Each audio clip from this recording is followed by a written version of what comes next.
Bijapur of schools of painting. Painting from Bijapur in the 16th century have a richly illustrated encyclopedia known as Nizma al-Ulm, dated 1570.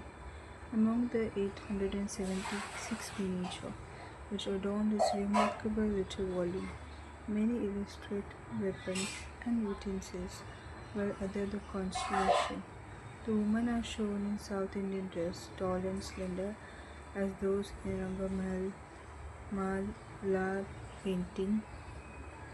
The school of Bijapur was patronized by Ali Adil Shahaban 1558 to 1580 and his successor Ibrahim II 1580 to 1627 were patron of art and literature. The latter was also an expert in Indian music and author of a book on this subject, Norsama.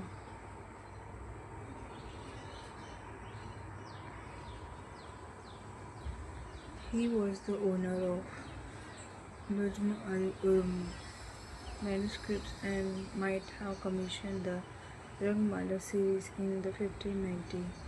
Bijapur had a close connection with Turkey and astronomical illustration in Nuzul al-Ulum may have been derived from Ottoman Turkish manuscripts. Rangmala, or as we have seen in their connections were Deccani technicals of Lipakshi style.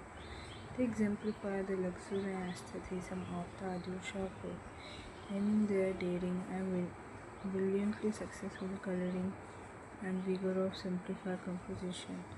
The throne of prosperity is a symbolic diagram of an auspicious throne of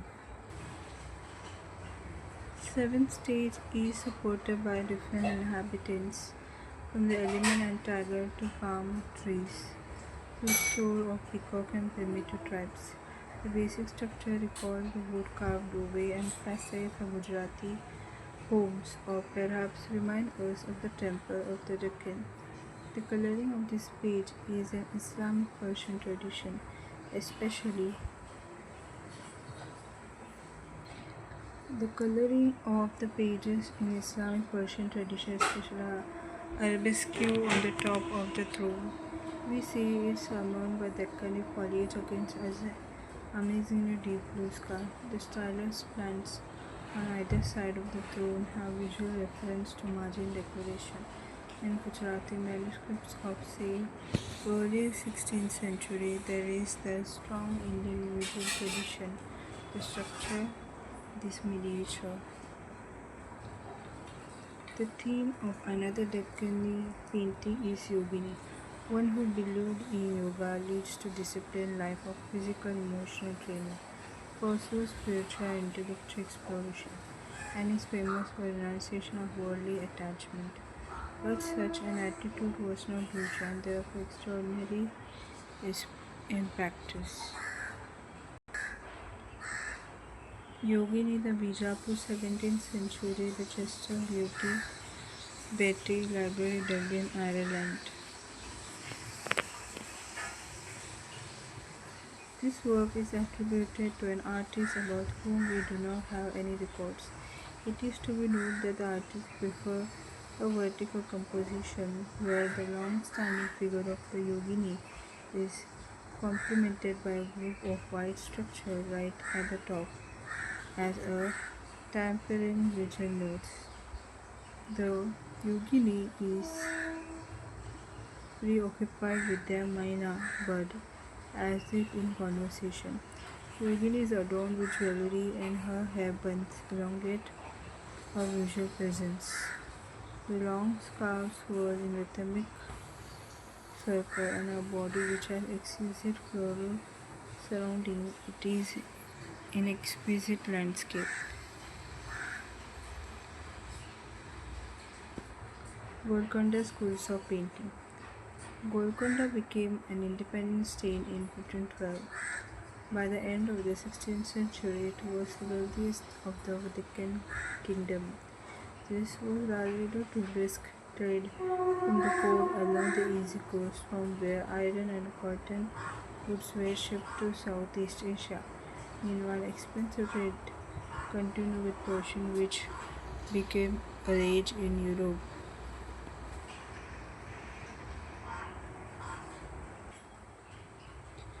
and was greatly valued among painted cottons early in the 17th century. Diamonds were discovered, expanding the sources of revenue. The visuals from Golconda draw one attention to the gold jewelry, worn by both women and men. Beside the theme of Golconda painting gained exceptional fame. Golconda art became popular as the Dutch merchants carried the portrait of the Sultan in the late 17th century to Europe. These were probably done for the bazaar and a reference to royal paintings. The earlier Golconda painting dated 1635-1650 at time as large as 8 feet height were made to be used as a high wall hanging. This painting are covered with pictorial design, general figure and architecture setting of varied origin. The earliest families identified as Golconda work were bound on in Divan of Hubs, dated 1463. This painting represents court scene of a young ruler who is depicted seated enthroned, holding a typically long and straight Deccani sword.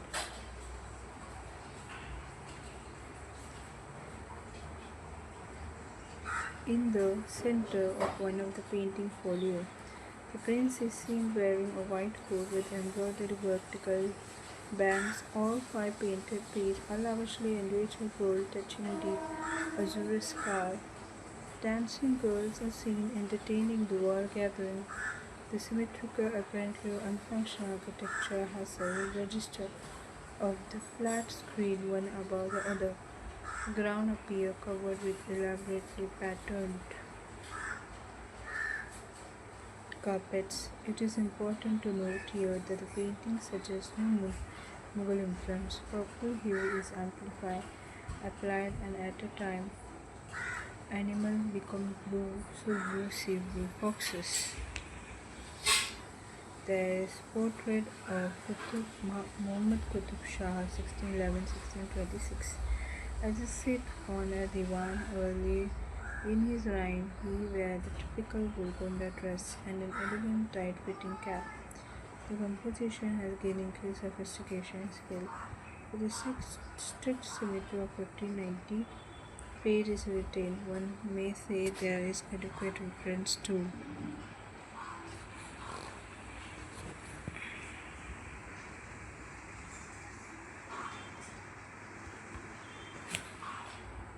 Dancing before Muhammad Qutub Shah Golconda 1590 British Museum London UK.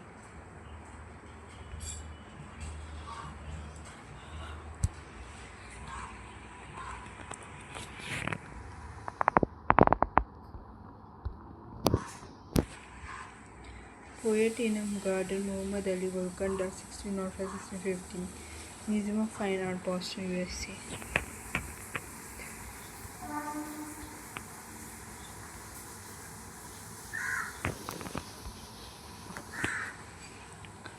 Mughal painting we see a marked plastic rendering, especially in the drape of courtesans and the groom attires.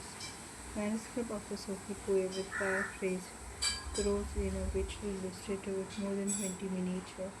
Gold is again freely used.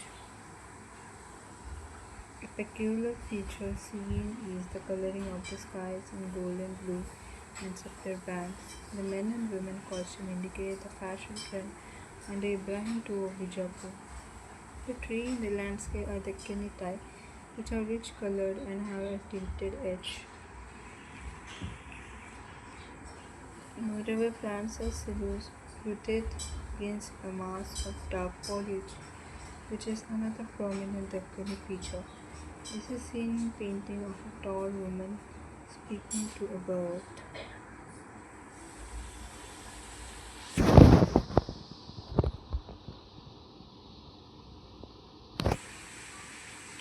Composition horse.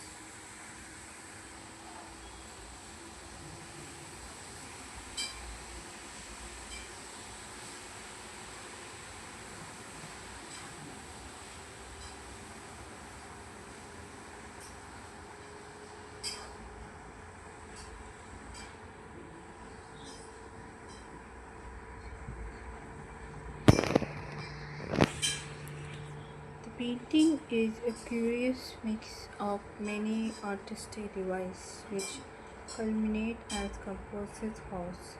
The painting includes human figure intertwined in a manner that emerge as an extraordinary form of a galloping horse, superimposed on a decorated background. Flying trains and lions, Chinese clouds, plants with large leaves enhance the surreal element of painting. On Golconda, which is of early 17th century,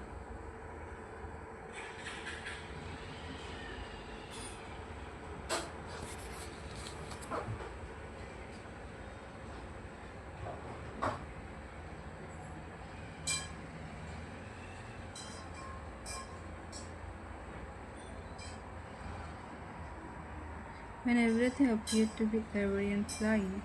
The eye unexpectedly encountered two corners in the bottom of the painting, which have rocky formations that anchor the painting on a solid ground. A certain dislocation of a sense of space happened, making this painting a memorable visual experience.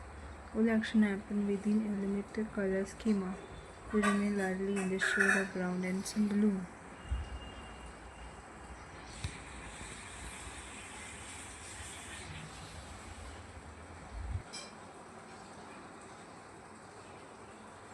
Sultan Ibrahim Adil Shah to Hawkins. This is a painting of extraordinary energy and sensibility.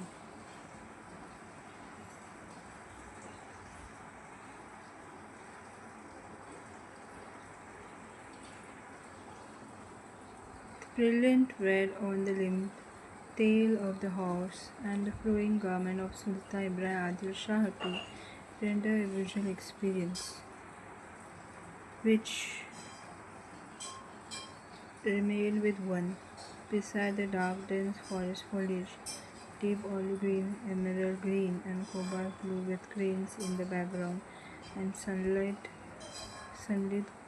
golden blue sky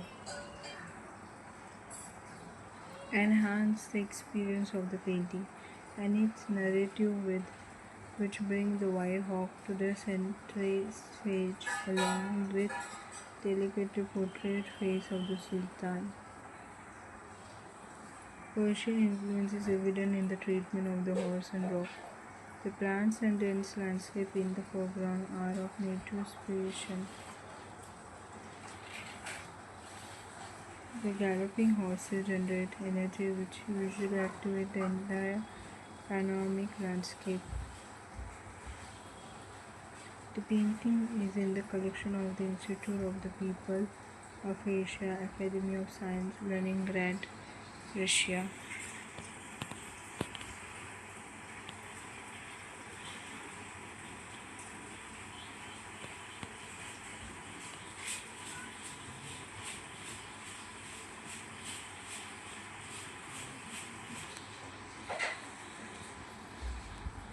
Ragini Pathamasika of Raga Hindoya.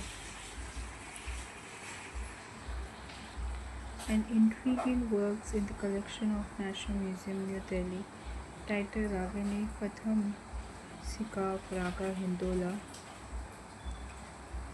an important member of the Rangamala family of the Indian musical mode, date back to around 1590 to 95. Some scholars believe it is to be from Bijapur, an important state of Deccan. Painting was highly developed art form in the Deccan state. Almost simultaneously with the development of Mughal school of painting, Persian influence is obvious in the painting. This seen in the arabesque decoration on the surface of the two domes that delineate the upper part of the painting, where later Brighton Devanagari script cover the space. Two beautifully dressed and bejeweled women are seen in the pavilion, while the third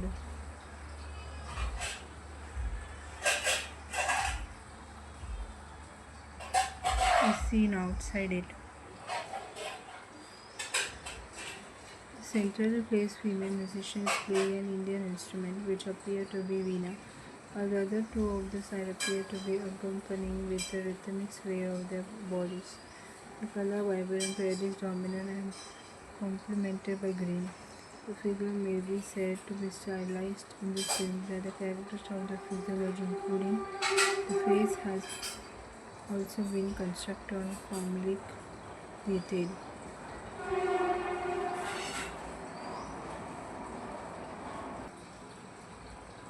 Nearly all forms are deeply emphasized with dark light.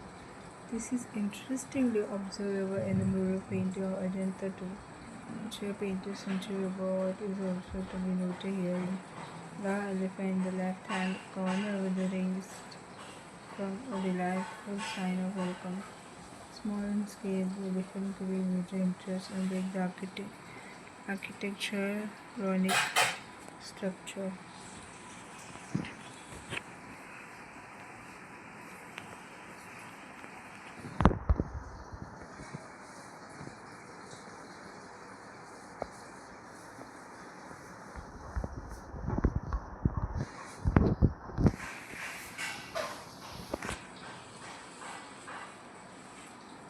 Sultan Abdullah Qutub Shah, an important portrait of Sultan Abdullah Qutub Shah of Bijapur is in collection of National Museum, New Delhi, India. There is an inscription in the top in Persian. Sultan Abdul Qutub Shah was an able ruler of the famous Deccani state of Bijapur, which attracted scholars and artists from various parts of the world. Here he is enthroned, and we can see him holding the sword in one hand, symbolizing his political sovereignty inside his halo. Is seen around his head, which depicts his divinity.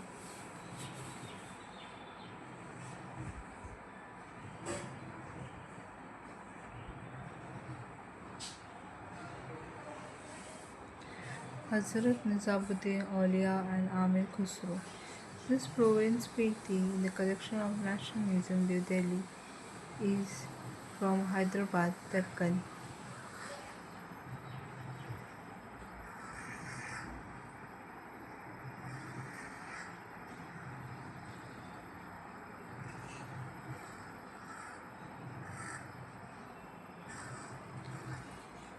It depicts Hazrat Nizamuddin Aulia, the reverse of Hussain of the 13th century, listening to music being played by his disciple Hazrat Amir Khusro, the renowned Indian poet and scholar.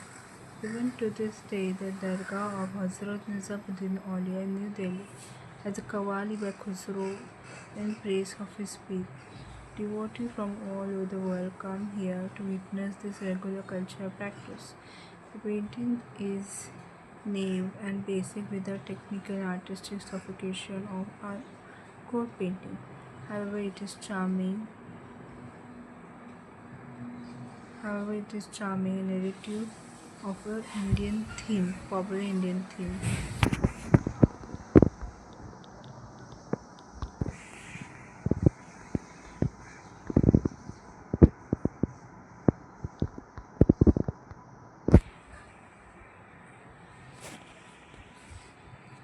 Chand Bibi playing polo.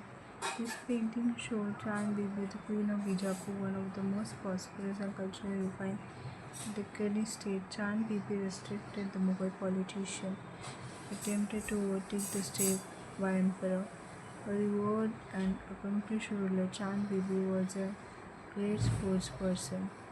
Here she is showing playing Shogun, the other name for equestrian polo game, a popular royal sport of the time. The painting appeared to be provincial of much later period, and it is the collection of National Museum, New Delhi, India.